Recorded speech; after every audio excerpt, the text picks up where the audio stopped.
Partnerem odcinka jest aplikacja eSIM Saili. Partnerem wyprawy jest serwis wakacje.pl.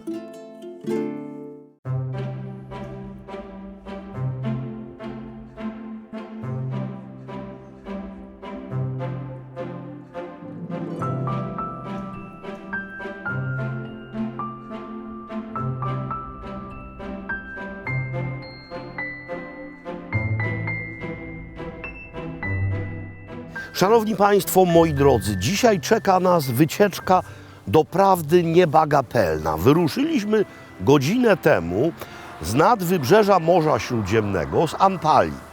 To jest tam. I teraz wjechaliśmy w masyw gór Taurus. Musimy ów masyw pokonać, gdyż musimy dostać się na wyżynę anatolijską. A konkretnie naszym celem jest magiczna kraina, mianowicie Kapadocja.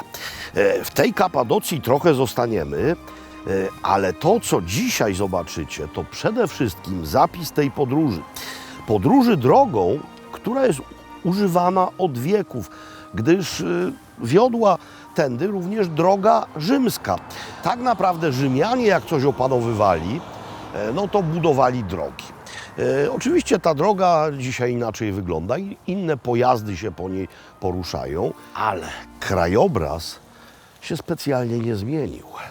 No i właśnie to będziemy Wam pokazywać. Będziemy się przy tej drodze zatrzymywać, będziemy paść oczy tymi widokami, a również pewnie i podniebienie będzie miało udział w tych rozkoszach. Zatem w drogę. Przy drodze mamy stragany, jak to w wielu miejscach na świecie. I zatrzymaliśmy się przy jednym z nich w sprawie nie tylko smakowej, ale również leczniczej.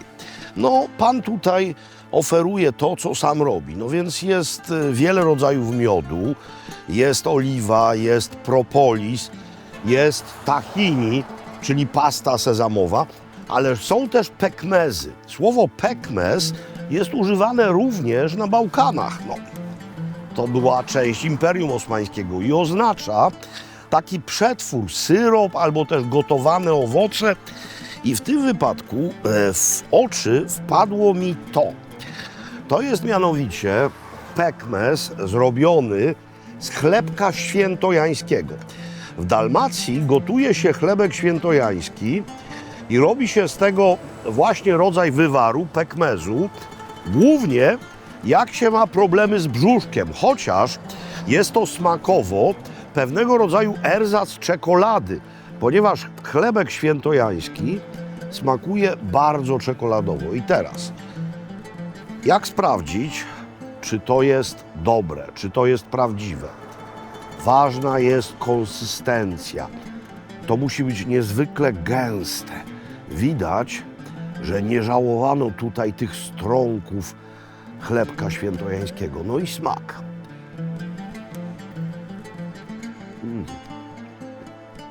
Wyborny, czekoladowy. Jak Wam mówiłem w poprzednim odcinku, jestem przeziębiony. Ale to jest nie tylko wyborny na brzuszek, to również jest doskonałe na kaszel, na przeziębienie właśnie. Zatem, bo już wcześniej z Panem rozmawiałem, biorę to. To kosztuje 300 lira, czyli 30 zł mniej więcej. Wspaniały pekmez. Chlebek świętojański. A może jeszcze coś wezmę? Zobaczymy. Na razie to. Jeszcze uważna lustracja.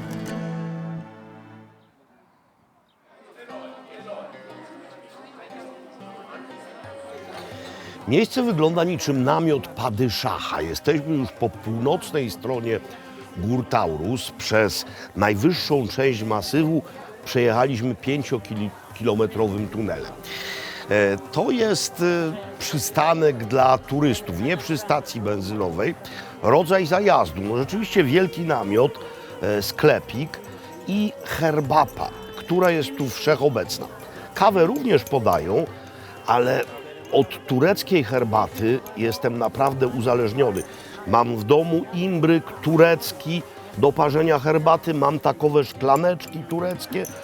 Też kupuję herbatę turecką z nadmorza Czarnego i w taki sposób ją parzę, by była parzona po turecku, czyli osobno esencja, osobno wrzątek dolewany do esencji, w ten sposób dozuje się moc naparu. To jest rzecz absolutnie wspaniała. Bardzo ciekawa sprawa, że o ile kawa na Bałkanach parzona po turecku jest wszędzie, parzona w tygielku, czyli w dżezwie, tak herbata na Bałkanach się nie przyjęła. Gdy ktoś tam prosi o herbatę, to wzywają równocześnie karetkę. Natomiast tutaj zarówno kawa, jak i herbata są wszechobecne i ja ubóstwiam tę herbatę. Z reguły ją słodzę, niewiele, takiej normalnej w stylu angielskim parzonej herbaty nie słodzę, ale cukier w porównaniu z tą goryczką, która płynie z esencji, bo to się bardzo długo zaparza, to jest rzecz fantastyczna. No, w Sarajewie już w niektórych miejscach można po turecku herbatę parzoną dostać, ale to jest naprawdę niezwykła rzadkość. A tutaj, co więcej, to daje kopa i ogrzewa.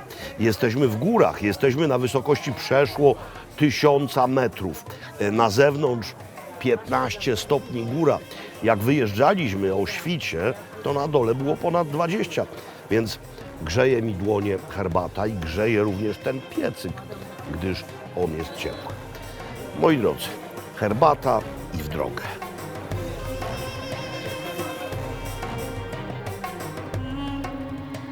I tak oto, proszę wycieczki, dotarliśmy do regionu o nazwie Centralna Anapolia. Bardzo charakterystyczny krajobraz, znany zresztą z Bałkanów. W Bośni i w Hercegowinie mamy również bardzo podobne ukształtowanie terenu, czyli mamy góry, a pomiędzy nimi płaskie pole, polie, tak to się na Bałkanach nazywa. To jest wyżyna anatolijska. To miejsce bardzo żyzne. Na szczytach gór jeszcze śnieg, tutaj już zielono. Ale najważniejsze z punktu widzenia przyrodniczego i najważniejsze dla zwiedzających jest to, co majaczy w oddali. Ten akwen błękitny, jezioro o nazwie Bejszehir. Jest jezioro Bejszehir i jest miasto Bejszehir w pobliżu. To jezioro jest trzecie co do wielkości, jeśli chodzi o jeziorne akweny w Turcji, ale największe, jeśli chodzi o jeziora słodkowodne. I to wszystko tutaj wokół to jest park narodowy.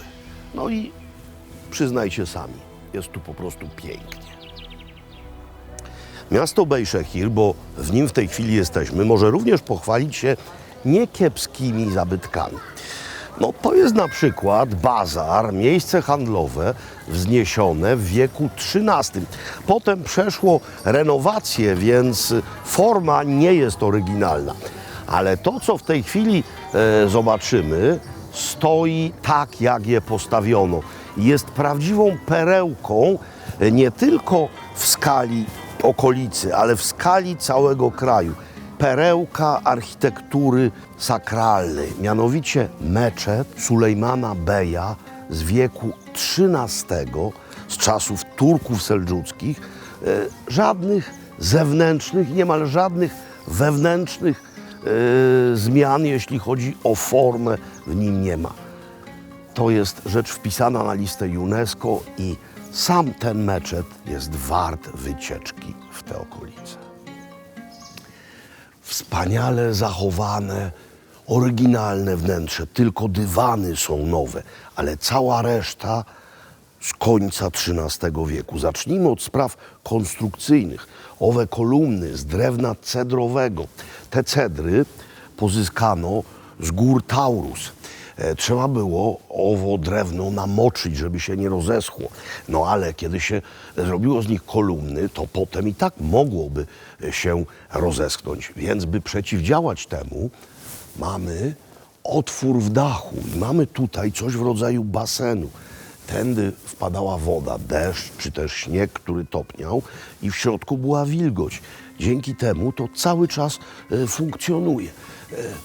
Polichromia na suficie. No wszystko oryginalne. By wam uzmysłowić, jak to jest stare, to teraz wyobraźcie sobie, Kościół Mariacki w Krakowie, Bazylikę Mariacką, taką jaką znamy, zaczęto wznosić w formie wczesnogotyckiej niemal w tym samym czasie, w XIII wieku, kiedy wzniesiono ów meczet, bo wcześniej na miejscu Bazyliki Mariackiej był kościół romański, więc to odpowiada wczesnemu gotykowi bądź też późnej romańszczyźnie.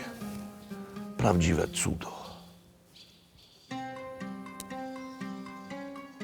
Mihrab, czyli nisza modlitewna, oczywiście skierowana w stronę Mekki, ceramiczna, w stylu seldżuckim, oryginalna, bez żadnych zmian poczynionych tutaj na przestrzeni wieków.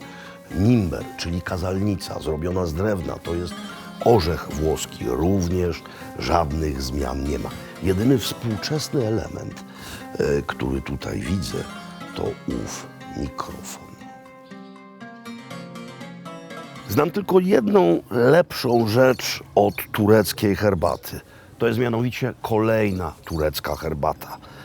Jestem w stanie tego wypić naprawdę wiele. To jest tak ekstraktywny napój, tak doskonały, to się kompletnie różni od herbaty z maczanek, ze szczura, które najczęściej u nas pijemy. Warto sobie kupić taki imbryk. To jest bardzo proste. Większe naczynie, w nim wrzątek, który się gotuje, na to kładzie się naczynie mniejsze, tam się wsypuje herbaciane liście, wlewa wrzątek, no i to wszystko trzyma razem. Ta herbata niemal się musi zagotować, mówię o tej herbacie esencji, ładnych kilka minut, a potem wedle uznania, ile esencji, tyle mocy. Nie można przegiąć. I można kupić turecką herbatę. Albo Karadeniz Czaj, czyli herbata z nad Morza Czarnego, albo Rize Czaj. Rize to miasto słynące w Turcji z upraw herbaty, blisko już granicy z Gruzją nad Morzem Czarnym. Tutaj w zasadzie nie piję kawy. To jest tak dobre.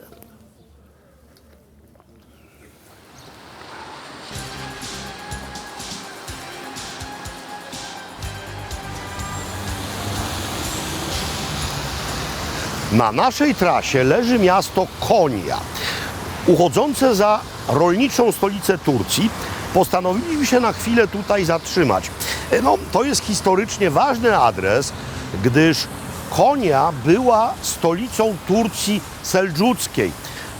W czasach, kiedy to Istanbul nazywał się Konstantynopol i był we władaniu Bizancjum, a o Ankarze jeszcze nikt nie słyszał. Ale tak naprawdę powodem naszego zatrzymania się tu nie jest ta stołeczność rolnicza czy też przebrzmiała, gdyż do dzisiaj Konia jest stolicą czegoś jeszcze.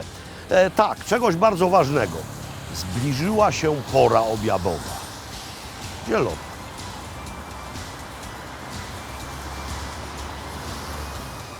Pide to rodzaj placków znanych w całej Turcji. Natomiast tutaj zaczęto robić coś, co nazywa się etli ekmek, czyli mówiąc po polsku placuszek z nadzieniem mięsnym. Ciasto, które jest ręcznie rozciągane, nadawana mu jest taka podłużna forma, następnie na to idzie nadzienie, mieszanka mięsa wołowego i jagnięcego, przyprawy i to wszystko wędruje do pieca opalanego drewnem na chwilę dosłownie, cieniuteńkie to jest. I widzicie, na takich łopatach to się taśmowo dzieje. Cak, pak, cak, pak, cak, pak, ponieważ tłumy żądające etli ekmek czekają. To wygląda jak doskonale naoliwiona maszyna. Za chwilę będziemy to jedli. Bez wątpienia najsłynniejszym w świecie tureckim plackiem jest lahmacun, zwany turecką pizzą. Ale to się różni. No pizza, więc już sam kształt jest inny. To rzeczywiście jest w kształcie takie jak pide i potem cięte. Koncepcja bardzo podobna, ale trochę inne przyprawy i mnóstwo dodatków. To jest coś, co niemal zawsze w Turcji na stole się pojawia, czyli ta cudowna cebula nasolona, zmacerowana, posypana sumakiem. Pomidory, ostra papryczka macerowana, mnóstwo wspaniałej natki pietruszki, sos na bazie jogurtu, oregano, sumaku i ogórków, tzatziki, czyli też tzatziki po grecku, cytryna, by sobie to jeszcze wszystko kropić. No i to jest generalnie zestaw, który z tym jest kompletem. Ale mamy jeszcze kolejne rzeczy. Mianowicie tutejsza druga specjalność, zupa na bazie okry welbami. Widzicie, ona tutaj sobie uroczo w środku pływa. No mamy też dwóch przedstawicieli jakże solidnych rodziny kebabów. Ten tutaj to jest shish kebab, czyli kawałki jagnięciny pieczone na rożnie, na szabli, a tutaj bardzo ciekawy kebab, mianowicie w owej bóle mamy jagnięcinę pieczoną w piecu. To przede mną z taką rozkoszną pianką to jest ajran, ale oni go tutaj po prostu spieniają i taką ma postać. Więc trochę zwilżam gardło i zaczynam od zupy.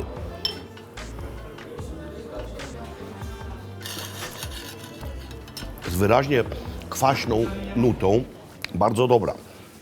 A teraz to. Pozwólcie, że zrobię to na razie w wersji bardzo skromnej, czyli dodam sobie tylko troszeczkę różnych rzeczy, zanim to zwinę. Czyli dodam sobie trochę cebuli, nie będę dodawał pomidorów, dodam sobie trochę natki, pietruszki i skropię całość cytryną, ponieważ w przódy trzeba wgryźć się w istotę, bez nadmiaru przypraw. O, zawsze to się skrapia cytryną, następnie się to bierze w łapę, zwija i próbuje.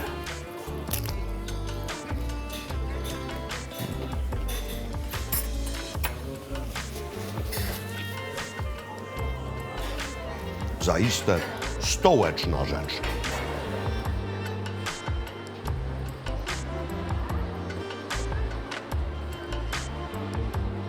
W sprawach kulinarnych byliśmy na obrzeżach miasta, a teraz jesteśmy w samym jego sercu. Ów meczet, który widzicie tutaj właśnie, został ufundowany przez sułtana Selima II. Był on synem Sulejmana Wspaniałego i Roksalany. Roksalana pochodziła z terenów Rzeczpospolitej, z Rochatynia. Selim miał dwa przydomki wśród tureckich poddanych. Sułtan Blondyn albo też sułtan Pijak. No, taka polonika.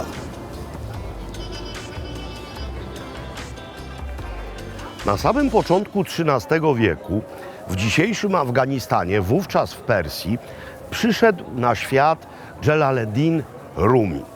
Był on synem teologa i sam stał się teologiem. Na tyle słynnym, że zaprosił go do siebie ówczesny seldżucki sułtan. Właśnie tutaj, do Konie, do stolicy.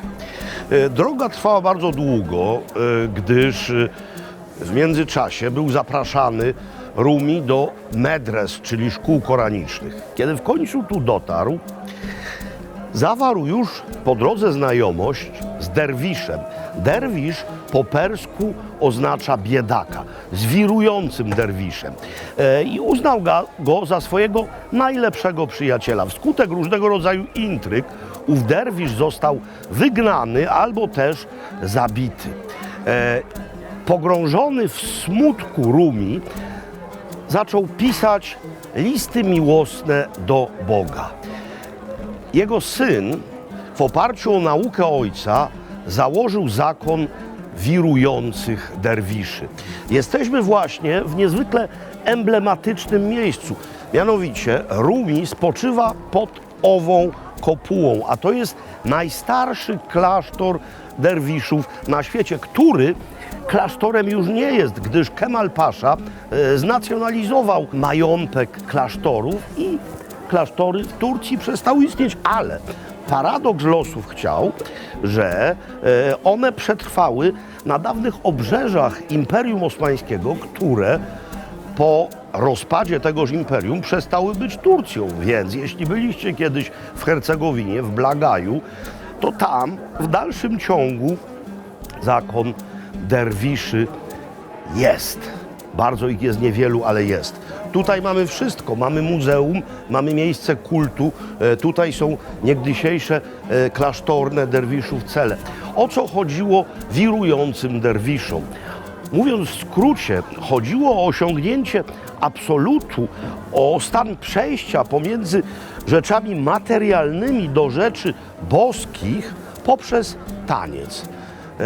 No i to jest najważniejsze w tej historii miejsca, a poezja Rumiego do dzisiaj cieszy się wielkim uznaniem na całym świecie.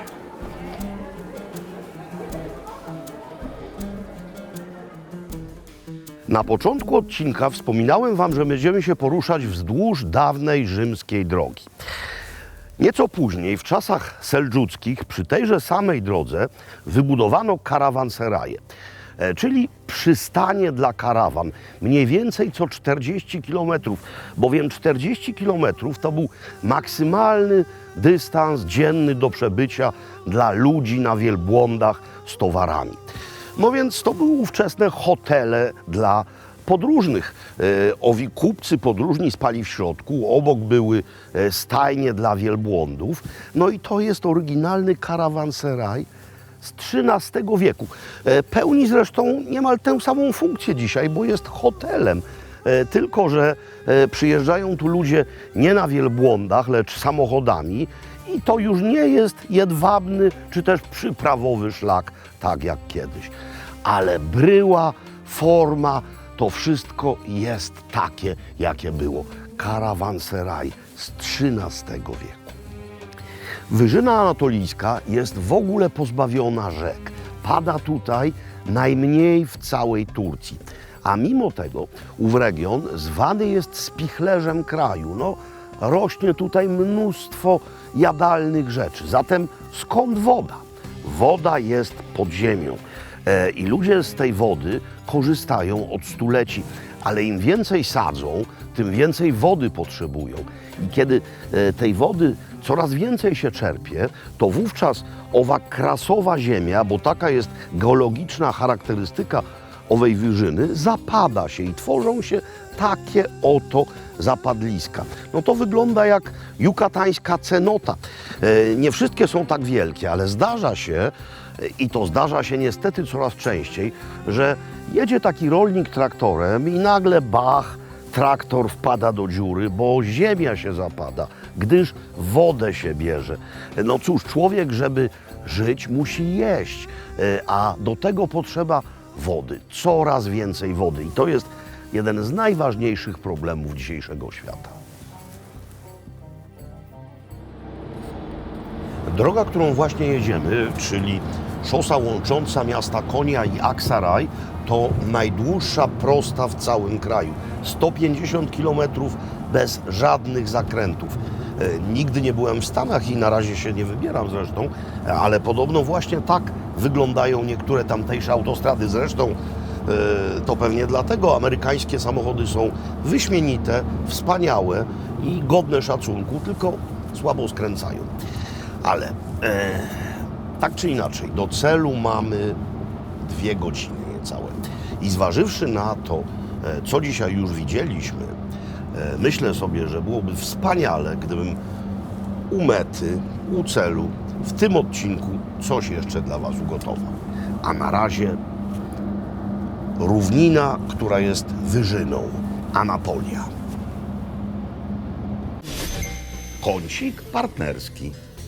Słów kilka rzeknę o naszych partnerach. Partnerem tego odcinka jest aplikacja eSIM Sail. To niezwykle użyteczne narzędzie oferujące pakiety internetowe różnych wielkości, które działają w 190 krajach. Warto taki pakiet wedle własnych potrzeb zakupić jeszcze w Polsce i w Polsce go zainstalować, żeby potem, przybywszy gdzieś na drugi koniec świata, nie szukać w panice budki, która oferuje lokalne karty SIM. Sail ma wbudowane zabezpieczenia, takie jak wirtualna lokalizacja, blokada reklam, czy też blokada złośliwego programowania. Używaliśmy jej wiele razy. w Kolumbii, w Tajlandii. Teraz używamy jej tutaj w Turcji. Jest to narzędzie niezwykle użyteczne, nie tylko do śledzenia polskiego internetu, ale również do porozumiewania się tutaj w grupie, czy też do dzwonienia do kraju. Z kodem Maklowicz otrzymacie 15% zniżki na wszystkie pakiety danych. Szczegóły w opisie filmu.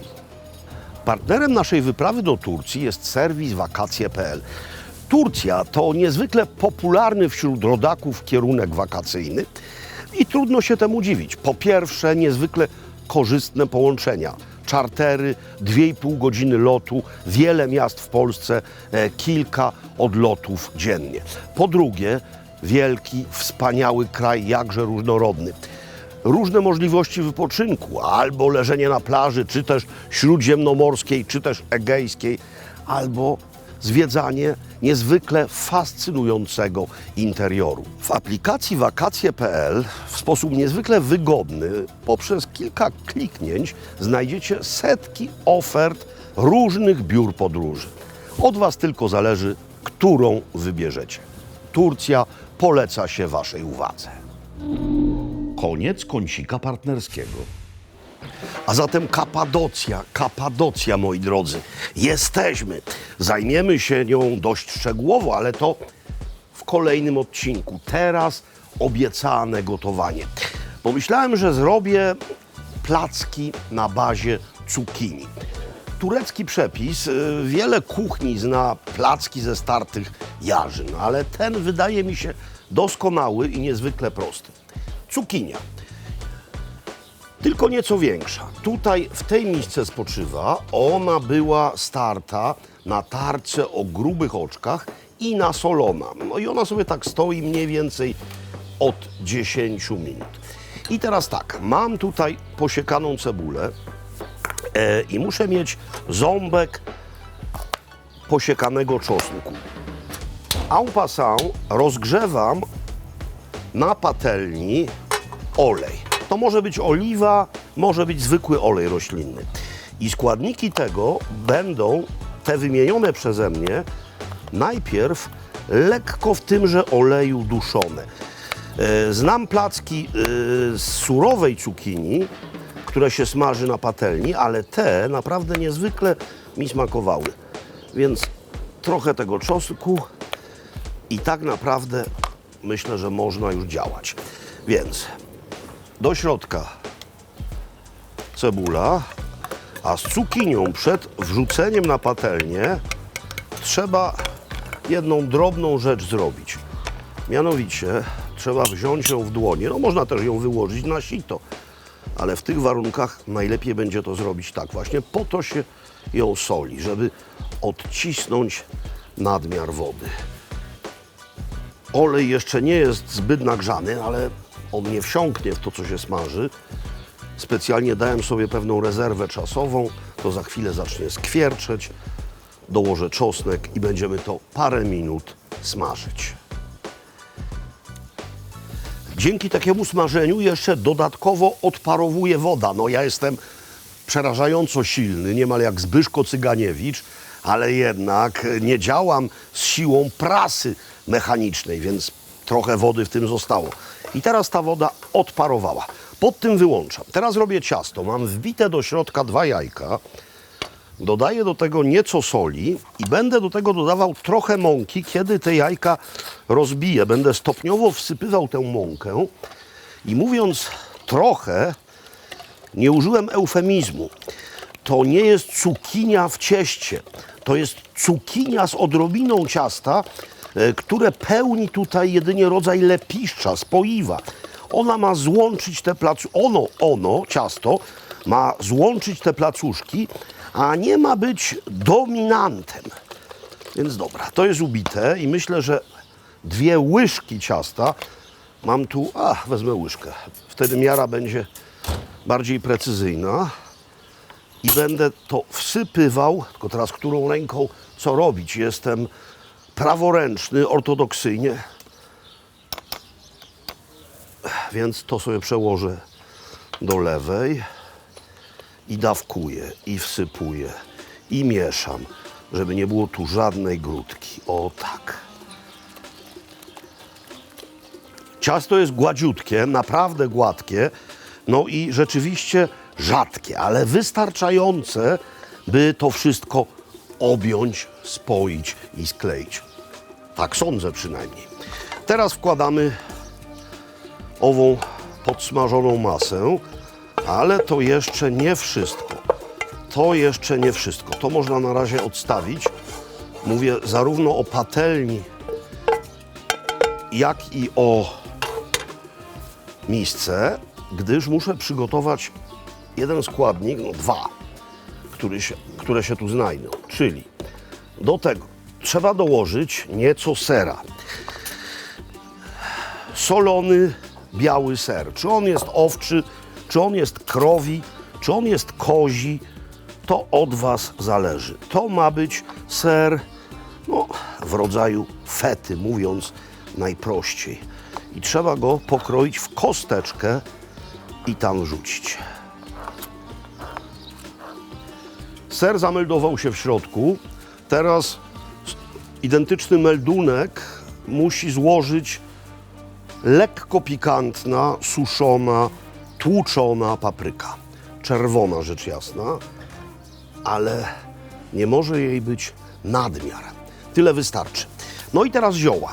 Mam trójcę miejscową, czyli koperek, natkę pietruszki i miętę. Pietruszki bardzo dużo do środka, łącznie z kłąkami, bo to wszystko będzie jeszcze poddawane obróbce cieplnej.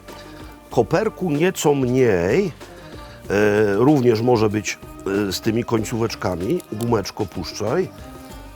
Trochę koperku sobie zostawię i dosłownie trochę mięty. Mięta też będzie mi jeszcze potrzebna. Tyle.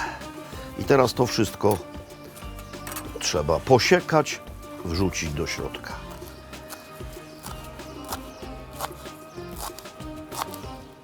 Jak powiedział, tak uczynił, ale nie powiedział jeszcze, co dalej.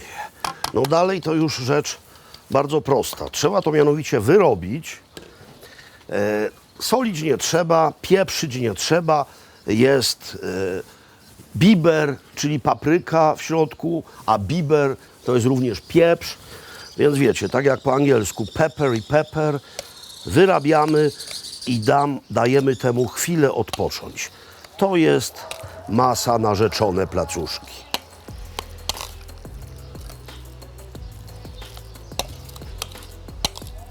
Posiekałem drobno pozostały koperek i miętę, tym razem same listki, bez łodyżek. Tutaj się nagrzewa olej, a ja będę robił do tego sos. Niezwykle prosty. To będzie jego jeden składnik. Teraz drugi. Mam tutaj ząbek czosnku, trochę soli i teraz postaram się to rozetrzeć nożem razem z solą. Zarówno roztarty czosnek, jak i owa sól będą również w sosie, a sól służy tutaj jako materiał cierny, ścierny w zasadzie. O. Zasadniczym elementem sosu jest rzecz jasna jogurt, no i to po prostu dodajemy, mieszamy. To nie są caciki welżadzik, bo nie ma w tym ogórków, to jest jakże często tutaj spotykany rodzaj sosu. Mieszamy, odstawiamy. Zaraz będę sprawdzał temperaturę oleju. Widzicie, jak tańczy, jest idealnie. Więc teraz bierzemy łyżkę i wkładamy tutaj takie oto placuszki. Formujemy i smażymy na złoto z obu stron. Oczywiście usmażone placki należy odsączyć na ręczniku papierowym. Te, które są na talerzu, już zostały odsączone. Jogurt do sosu też nie powinien być wprost z lodówki. Takie placki je się na ciepło, je się na letnio albo też na zimno. Sos jest dodatkiem obowiązkowym i, moi drodzy, koperek łączy Polaków i Turków, a piękno Kapadocji jest nieporównywalne z niczym innym. Zatem, po pierwsze, zróbcie sobie koniecznie takowe placki, a po drugie, jeśli możecie, to przyjedźcie koniecznie do Kapadocji. Ale może najpierw placki, albo jak chcecie, albo najpierw Kapadocja. Placki, Kapadocja, Kapadocja, placki. Placki. Kapadocja w kolejnym odcinku.